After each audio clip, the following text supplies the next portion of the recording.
Hello friends, I welcome you all to my YouTube channel EduTech IAS। 13 अगस्त को हमारे prime minister Narendra Modi ने transparent taxation honouring the honest scheme को launch किया। Basically ये tax reform है। सबसे पहले आप इस वीडियो को देखिए। नमस्ते जी। देश में चल रहा स्ट्रक्चरल रिफॉर्म्स का सिलसिला आज एक नए पड़ाव पर पहुंचा है। Transparent taxation honouring the honest 21वीं सदी के टैक्स सिस्टम की इस नई व्यवस्था का आज लोकार्पण किया गया है। इस प्लेटफॉर्म में फेसलेस असेसमेंट, फेसलेस अपील और टैक्स पेयर्स चार्टर जैसे बड़े रिफॉर्म्स हैं। फेसलेस असेसमेंट और टैक्स पेयर्स चार्टर आज से ही लागू हो गए, जबकि फेसलेस अपील की सुविधा 25 सितंबर यानी दीनदयाल उपाध्याय जी के जन्मदिन से पूरे देश भर में नागरिकों के लिए उपलब्ध हो जाएगी। अब टैक्स सिस्टम भले ही फेसलेस हो रहा है, लेकिन टैक्स पेयर को ये फेयरनेस और फियरलेसनेस का विश्वास देने वाला है। Recently, the Prime Minister of India launched the Transparent Taxation Honoring the Honest platform to honor the honest taxpayer of the country। तो यहाँ पे इस प्लेटफॉर्म को लॉन्च किया गया है। प्राइम मिनिस्टर नरेंद्र मोदी ने कहा है faceless tax scrutiny and appeal होगा इसमें, and he also urged people to pay their due taxes and contribute to nation building।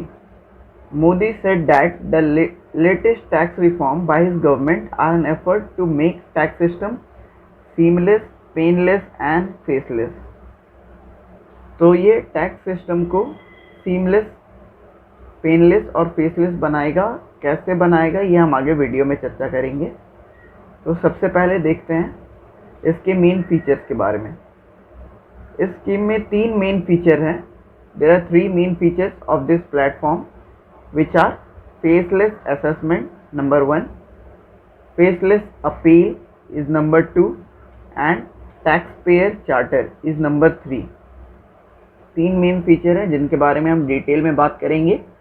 The faceless assessment and taxpayer charter, ये दोनों जो हैं 13 अगस्त से अप्लाई हो जाएंगे इमीडिएटली, एंड फेसलेस अपील जो है वो 25 सितंबर से एप्लीकेबल होगा, अभी अप्लाई नहीं होगा। यहाँ पे फाइनेंस मिनिस्टर ने कहा है the faceless tax scrutiny assessment and appeal would help in easing compliance burden. जो अभी टैक्स पेयर्स हैं उनको एक फिक्स डेट पे टैक्स पे करना रहता है और उससे कंप्लाई करना होता है, ये उनके लिए एक बड़ा बर्डन है। तो ये कंप्लायंस बर्डन को ईज करेगा और फेयरनेस को इंक्रीज करेगा, मतलब ट्रांसपेरेंसी लाएगा and objectivity in the tax system.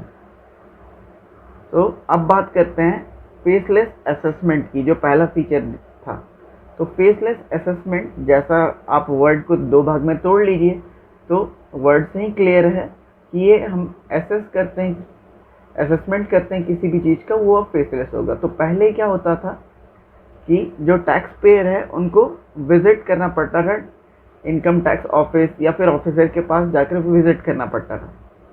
तो अब इसे एलिमिनेट कर दिया जाएगा, यानी कि अब आपको जाने की कोई ज़रूरत नहीं है।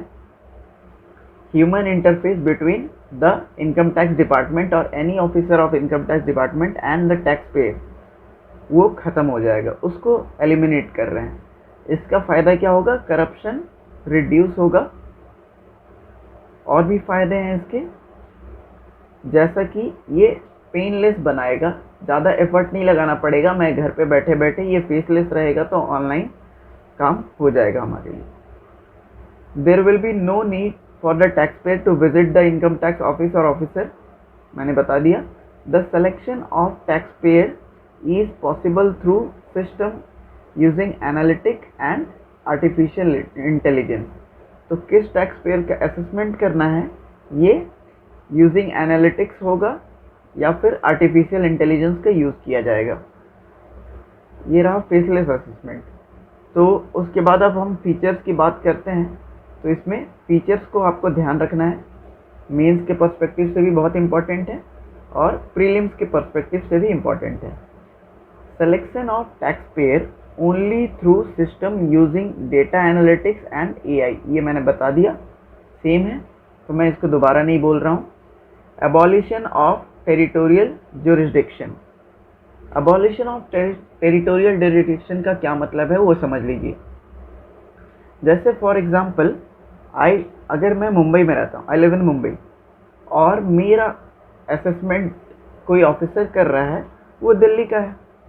अब वो अगर असेसमेंट करता है तो पहले के सिस्टम में मेरे को फिजिकली प्रेजेंट होना पड़ता, मुझे फिजिकली दिल्ली प्रेजेंट होना पड़ता। वो असेसमेंट कर रहा है, मुझे जाना पड़ता दिल्ली ऑफिस में। तो ये पहले पॉसिबल नहीं था, फिजिबल नहीं था, इसीलिए टेरिटोरियल जुरिस्डिक्शन होता था कि मुंबई का आदमी है तो भाई मुंबई का ही कोई इनकम टैक्स ऑफिसर जो है असेसमेंट करेगा, उसका केस वही देखेगा। ये सारे टेरिटोरियल जुरिस्डिक्शन थे, रेस्ट्रिक्शन थे। अब क्या है, अब ये फेसलेस हो गया है तो मुझे उससे फिजिकली जाके मिलने की ज़रूरत नहीं पड़ती। तो अब मेरा जो केस है या मैं अपील करूँगा या असेसमेंट होगा वो ऑल ओवर इंडिया में कहीं पे भी जा सकता है, किसी ऑफिसर के पास भी जा सकता है। तो ये टेरिटोरियल जुरिस्डिक्शन को ख़त्म कर देगा, इसकी अब नीड भी नहीं रहेगी। Automatic random allocation of cases. तो जो केसेस के एलोकेशन होंगे वो रैंडमाइज किए जाएंगे, ठीक है, ऑटोमेटेड होंगे और रैंडमाइज किए जाएंगे। जिस भी केसेस पे अपील होगी, जिस केसेस को, वो रैंडम होंगे। असेसमेंट के भी केसेस रैंडम होंगे। यहाँ पे central issuance of notice with document identification number, ये क्या है, आपके प्राइवेसी को मेंटेन करने के लिए जो भी नोटिसेस आएंगी वो सेंटर के द्वारा आएंगी, और जो भी नोटिसेस आएंगी वो एक डॉक्यूमेंट आइडेंटिफिकेशन नंबर उसमें होगा, आपका नाम वगैरह नहीं रहेगा। ये आपका प्राइवेसी को बनाए रखेगा। जैसा कि अभी जीएसटी वगैरह का नोटिस आता है तो उसमें ये डॉक्यूमेंट आइडेंटिफिकेशन नंबर रहता है। तो document identification number when is every communication of the department would carry a computer generated, ये यूनिक होगा। Document identification number computer generated होगा, तो पता नहीं रहेगा किसी को कि ये कंप्लेन कौन कर रहा है और उस पर प्रेशर नहीं बनाया जा सकेगा। इस कारण से भी ये बहुत इंपॉर्टेंट हो जाता है। तो ये 4 फीचर हैं, और भी हम फीचर्स देखते हैं।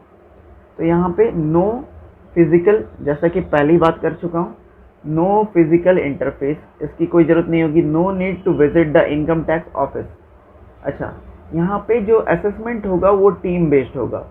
मान लीजिए कि किसी एक पर्टिकुलर ऑफिसर को आपसे दुश्मनी निकालनी भी हो तो वो अब अकेला दुश्मनी नहीं निकाल पाएगा, क्योंकि यहाँ पे एक टीम रहेगी, वो टीम मिल करके असेसमेंट करेगी, और वैसे ही रिव्यू भी टीम बेस्ड ही होगा।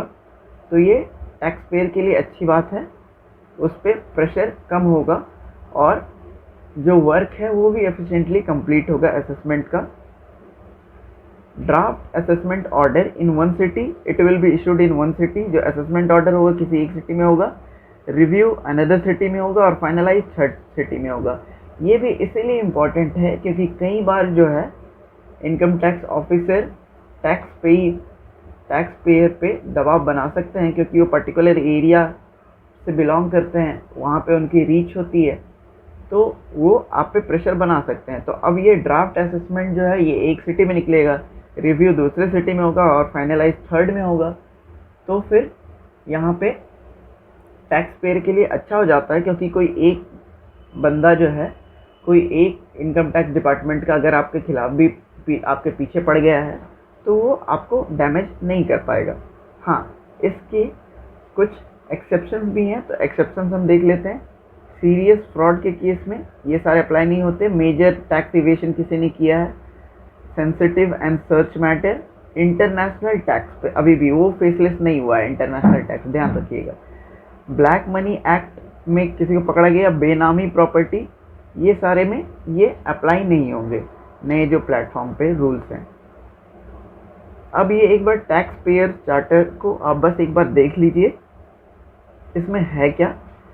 टैक्स पेयर चार्टर में कुछ कमिटमेंट रहती हैं, जैसे इनकम टैक्स डिपार्टमेंट है और आप टैक्स पेयर हैं या मैं टैक्स पेयर हूँ, तो मेरे लिए उनके कुछ कमिटमेंट्स हैं, कुछ रूल्स हैं, तो वो पढ़ के बता देता हूँ मैं।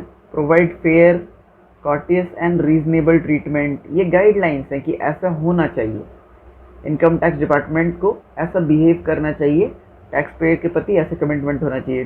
Treat taxpayer as honest, provide mechanism for appeal and review, provide complete accurate information, maintain confidentiality, hold its authority, accountability, ये सारा कुछ है।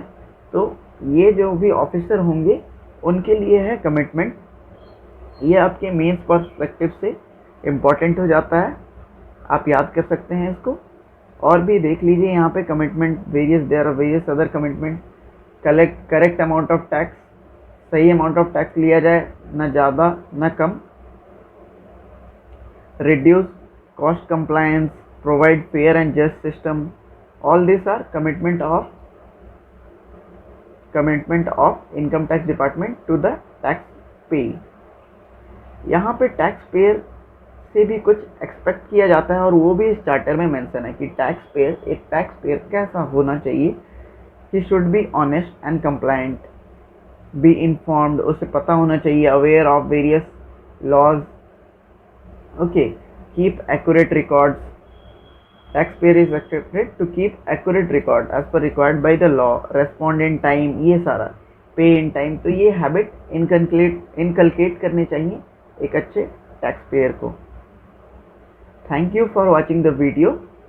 अगर आपको मेरा कंटेंट पसंद आया है तो वीडियो को लाइक करें, कमेंट करें, कोई भी क्वेरी के लिए आप कमेंट कर सकते हैं और हमारे टेलीग्राम चैनल को भी ज्वाइन कर सकते हैं। कई बार जो है यूट्यूब पे नोटिफिकेशन आपको नहीं मिल पाता, तो आप टेलीग्राम चैनल अगर ज्वाइन कर लेंगे तो आपको वहाँ पे नोटिफिकेशन ईजिली मिल जाएगा। साथ ही साथ वहाँ पे पीडीएफ भी प्रोवाइड की जाती है और आप हमसे चैट भी कर सकते हैं। और सबसे इम्पॉर्टेंट, चैनल को सब्सक्राइब करना ना भूलें और बेल आइकन ज़रूर प्रेस करें, ताकि ऐसे ही अच्छे अच्छे अपडेट आपको